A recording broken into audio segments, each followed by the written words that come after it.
Quality materials, skilled craftsmanship, and intuitive style are the uncompromising fundamentals of any luxury product.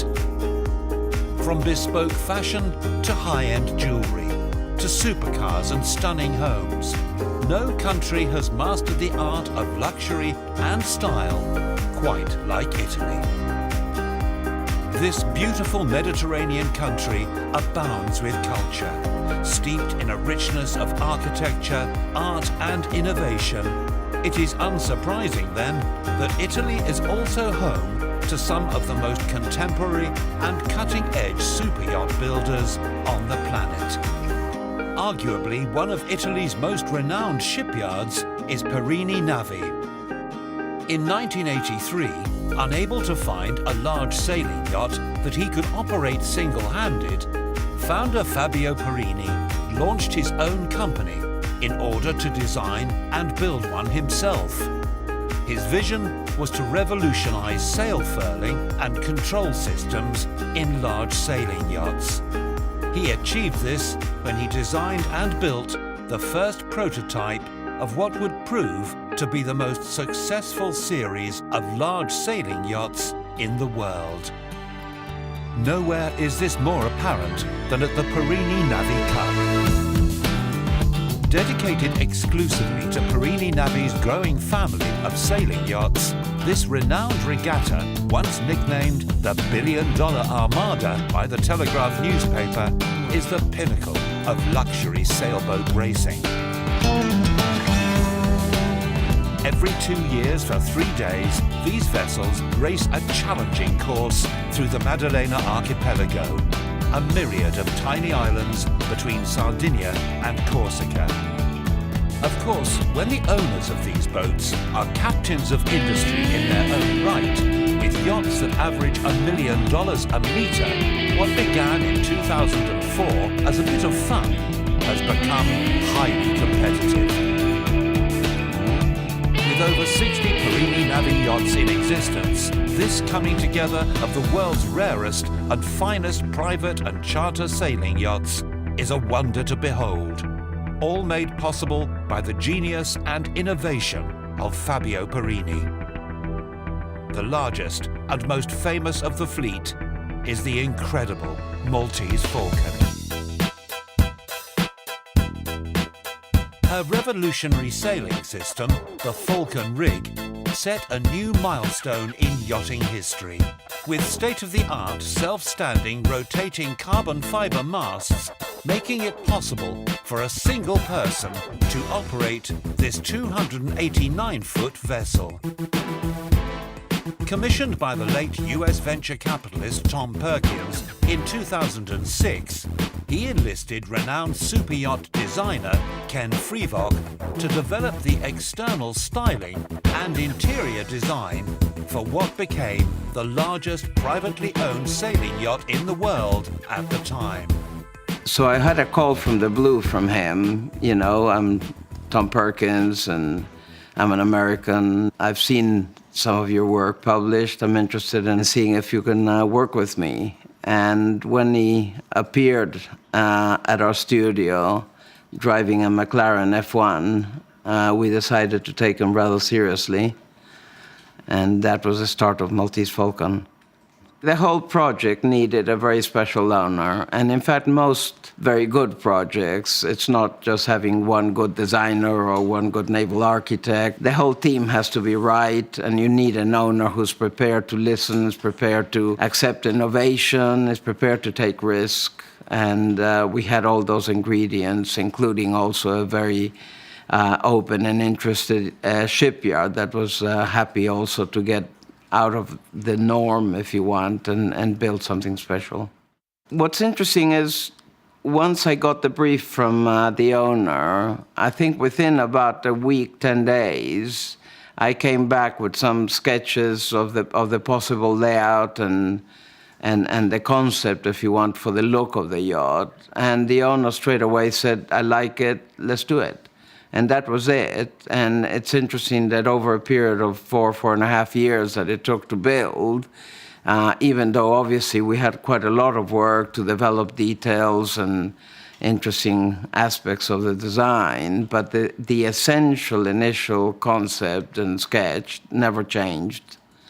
We felt we had the unique opportunity to go back to first principles on a number of aspects, and that included the materials we used, the concept behind the design of some of the elements. Everything was custom designed and built for that particular project. So, for example, on the atrium, we didn't want it to be a set of stairs that is just in a corner and you go up and down, to the next level. I wanted to feel that you could be on the main deck and you could still see the lower deck and the upper deck. So we actually designed sectors of glass because we also had to support the masts and the bearings. So it was an interesting combination of structure and transparency.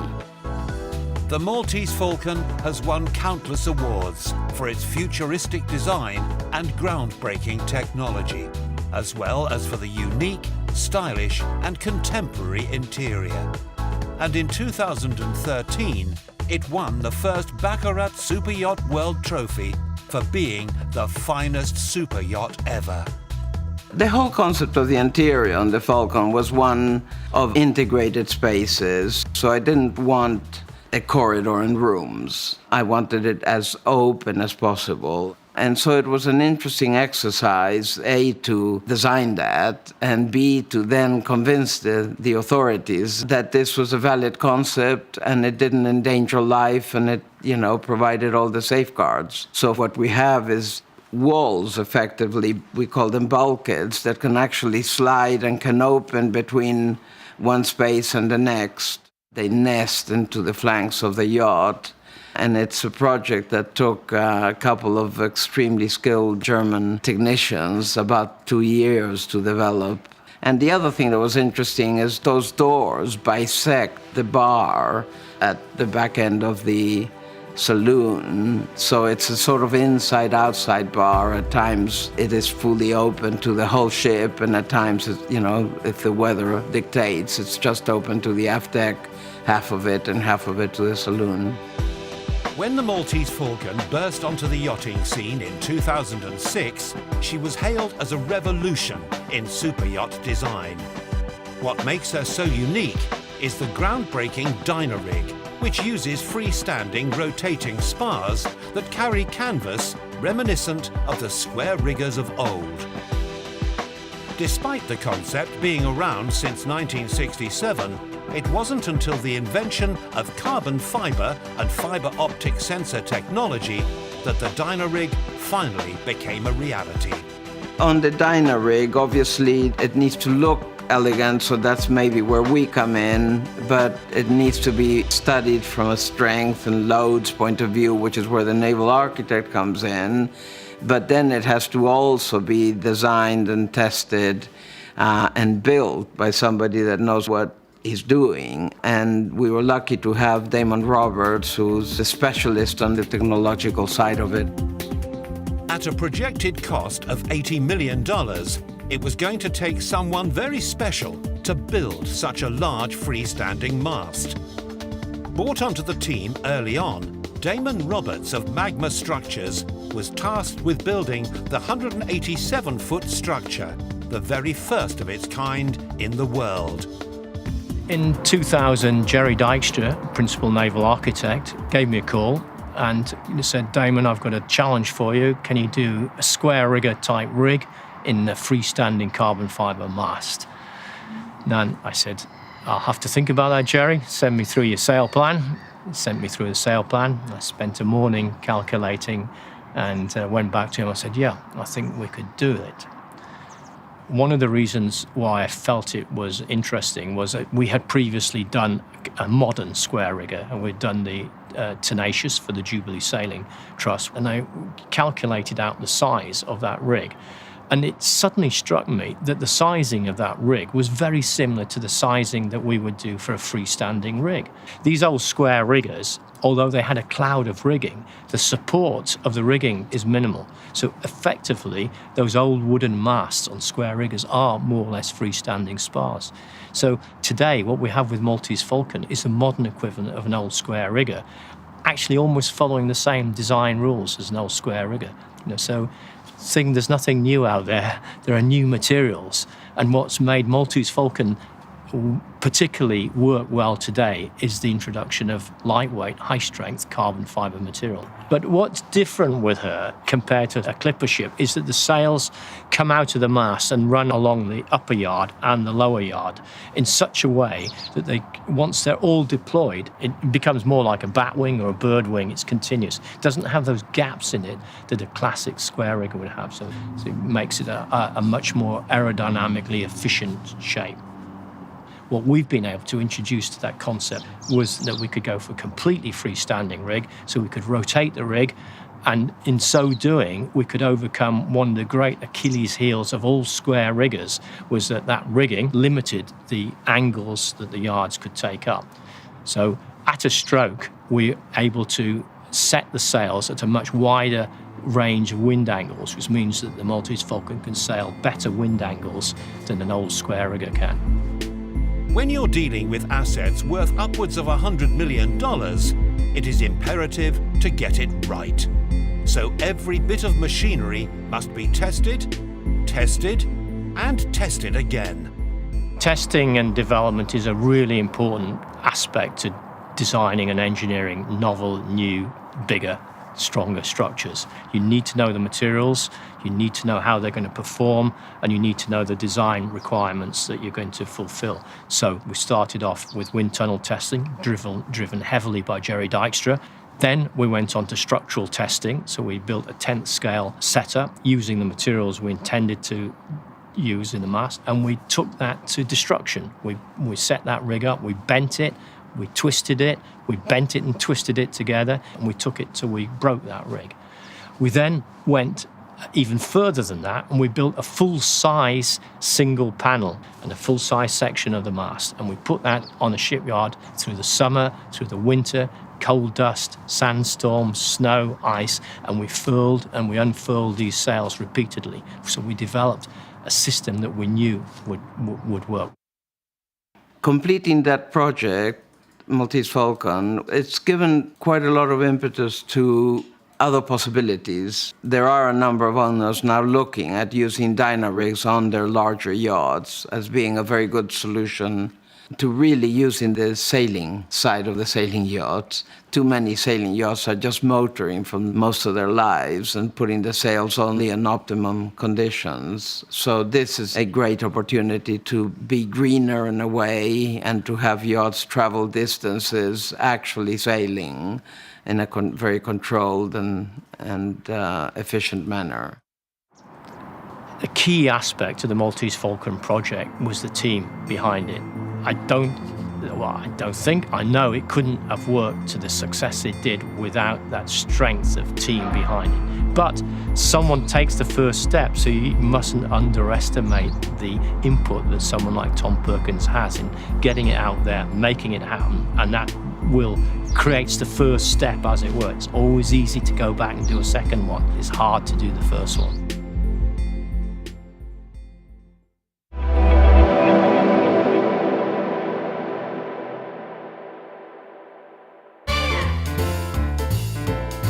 Perini Navi aren't the only groundbreaking Italian shipyard. With over 40% of the world's superyachts coming from the azure shores of Italy, it is no wonder they have so many yacht builders at the forefront of modern technology and design. With clients such as Perini Navi, Benetti and Ferretti, no one understands the Italian yacht market better than the world's #1 superyacht brokerage, Burgess Yachts. Italians are particularly good, I think, with style. It's the one thing that always strikes you when you walk on board a yacht from an Italian shipyard, such as Mondo Marine or Benetti. You're walking into something that is actually chic, that absolute sort of style, and they do manage to do that incredibly well.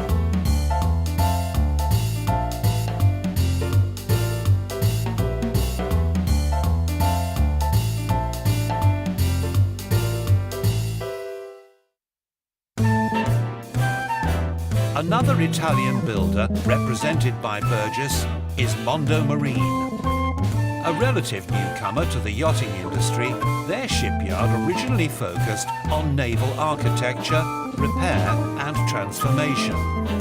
It wasn't until the 1970s, following a modernisation of the yard, that they entered the luxury yacht market and almost immediately began winning awards.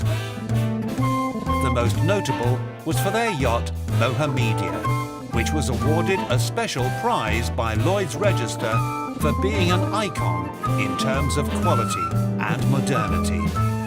Their yachts continue to win awards as they set the standards for high-quality, medium-sized yachts. Since the crisis in 2008, we saw a lot of shipyards did actually struggle through that period.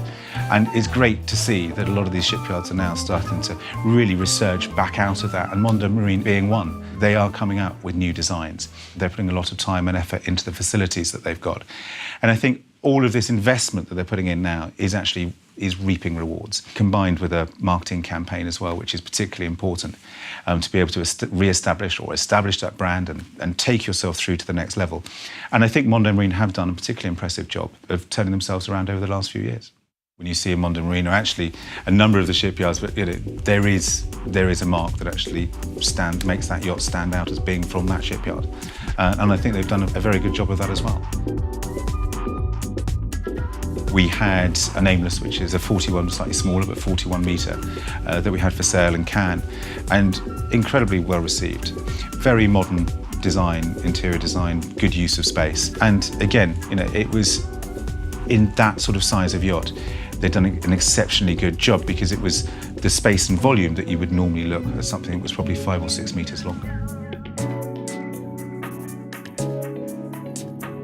The new 60-metre Sarastar also demonstrates a lot of the design of where Mondomarine from a shipyard is actually moving towards. It has a Luca Dina interior, particularly stylish. I mean, she's got a good volume. She's a performance yacht as well. I mean, she maxed those 60 metres and she has the ability to nearly touch on 20 knots. So she's fast, she's sleek, and with an incredible interior design. So I think the Italians always managed to put that combination together in a particularly good package.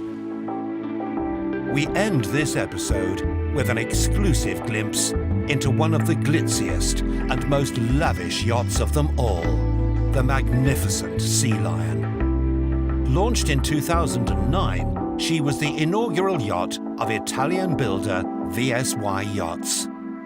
Originally christened Candyscape 2 after her owners, the acclaimed interior designers, the Candy brothers, this stunning yacht set new industry standards in terms of elegance, opulence and glamour. Candyscape 2, our first boat, 62 meter. We started to build for our own, actually, for our own founder. It was supposed to be his boat. And then the Candy brother came by and decided to buy this yacht. It's been exciting, it's been difficult, no way. It's been an amazing experience. We learn a lot. The Candy firm, the company, explain us the importance of detailing. Because this boat was designed apparently like a sort of showroom for the Candy interior design team, everything on this boat has been made to measure. It's been made on order. There is nothing on this boat that you can buy off the shelf, and this is unique. Renamed Sealyon in 2013 under new ownership, this award-winning 62-metre super yacht has a top speed of 17 knots and can accommodate 12 guests in 6 cabins. The spacious split-level sun deck features a revolving circular sunbed, outdoor cinema and jacuzzi. And the high-glamour contemporary interior boasts a glass elevator, gym and the world's first segmented sun orrery chart. Available for both sale and charter, Sealyon is the ultimate in luxury living for any would-be owner or guest. Sealyon is good design, no matter the style, but this boat has been built, has been thought, been a step forward the rest of their competitor at that time. She's absolutely stunning, in stunning condition, but is contemporary. At the end of the day, this was a trendsetter. And we see that sometime on the yachting, you know, when there is something that is even too far away at the moment you launch the yacht. No secrets. We had people coming in and say, 5 years ago, too much. Now, in your house, probably you have part of these. You start to look probably at the show this year, 6 boats with an interior not as radical, but something that is very similar. So it's a trendsetter, and it's nice. So if you're on the lookout for a new super yacht, Italy would be one very stylish place to start. Join us next time as we go inside super yachts.